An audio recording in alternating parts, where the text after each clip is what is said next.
राजा परीक्षित की मृत्यु का एक दिन शेष था, पर राजा की मृत्यु का भय कम नहीं हुआ। तो राजा सुखदेव जी के पास गया और अपनी व्यथा बताई। इस पर सुखदेव जी राजा को एक कथा सुनाए। हजारों वर्ष पहले जंगल में शिकार करने के लिए एक राजा गया और मार्ग भटक गया। उसे एक झोपड़ी दिखाई दी जहाँ एक बहेलिया रहता था।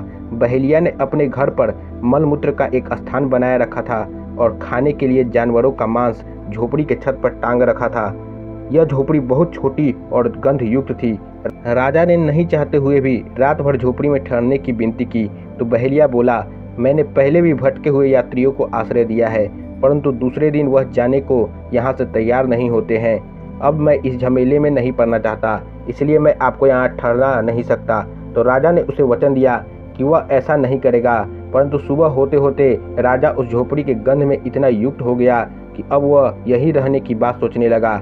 इस बात पर उसे बहेलिया से विवाद भी हुआ। सुखदेव जी ने परीक्षित से पूछा, क्या उसे राजा के लिए यह झंझट उचित था?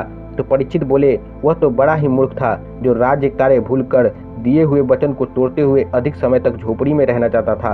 आखिर वह राजा कौन था? तो सुखदेव जी बोले, वह राजा और कोई नहीं बल्कि तुम स्वयं ही हो।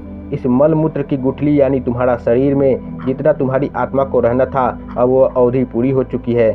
अब इसे दूसरे लोक को जाना है। क्या अभी भी मृत्यु का शोक करना उचित है? परीक्षित ने मृत्यु को भय को भुलाते हुए मानसिक रूप से निर्वाण की तैयारी कर ली और अंतिम दिन का कथा श्रवण पूरे मन से किया। जय श्री कृष्ण।